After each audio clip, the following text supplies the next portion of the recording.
She always worked the late shift, sweeping brass casings from the floor of the training range long after the soldiers finished for the day.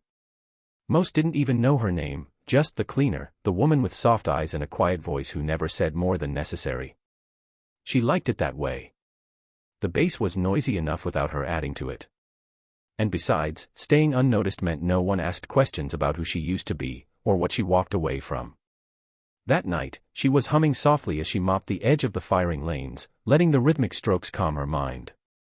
The sun had already set, painting the metal surfaces in deep shadows. She was alone, or so she thought, until distant booms rattled the ceiling lights. The vibrations felt wrong, too heavy to be training rounds. She froze, mop still in hand, listening as a second blast shook the floor under her feet. Then came the alarms. Shrill, panicked, slicing through the stillness. Incoming fire. Real fire. She ran toward the reinforced door, but before she could reach it, the metal slid open with a violent slam. A Navy SEAL, bleeding, limping, his uniform torn, stumbled inside. He collapsed against the wall with a ragged breath, one hand pressing a wound, the other dragging a long sniper rifle that clattered against the tiles. His eyes found hers, wide with desperation. "Listen," he gasped. "They're targeting this wing. My team's down. I can't get a shot from here." He shoved the rifle toward her, his hands shaking. "Take it. Roof access is above. You need to cover the evac convoy." She stared at him, stunned. "Me? I'm not a soldier." But he just looked at her with something between trust and fear. "I don't have time to argue. Please." The weight of the rifle in her hands pulled her into a world she tried to forget. Memories she had locked away slammed back into her chest, desert winds, distant targets, whispered coordinates. She had once been a long-range markswoman, one of the best, but after a single mission went tragically wrong, she vanished from the military world entirely. She promised herself she would never touch a rifle again. Never look through a scope. Never pull a trigger. But then she heard the explosions outside. Heard the convoy engine struggling to move under fire. Heard children screaming in the distance, the families who lived on base. This wasn't about her anymore. Without another word, she moved. Up the ladder. Through the maintenance shaft. Onto the roof where the cold night wind hit her face.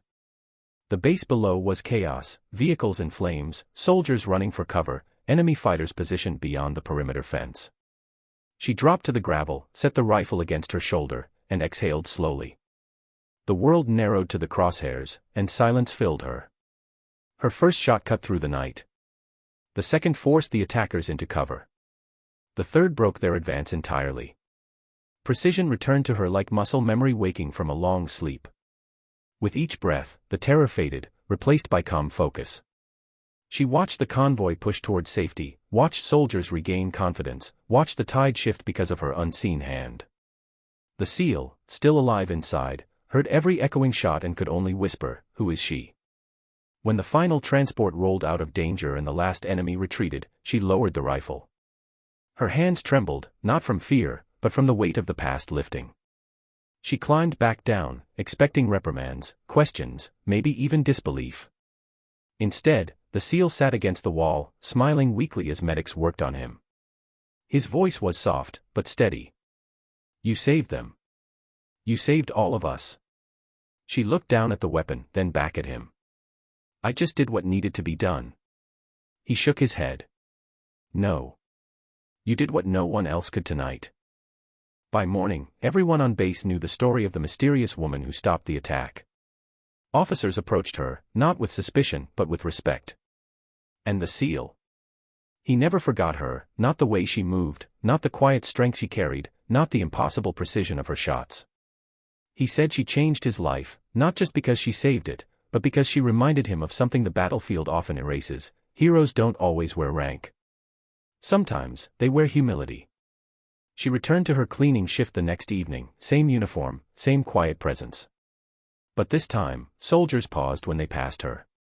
Some nodded. Some saluted. And though she still preferred silence, the SEAL's voice echoed in her mind: "You did what no one else could." For the first time in years, she allowed herself to believe it. And for the first time in his life, he learned that the greatest warriors are often the ones who never ask to be seen.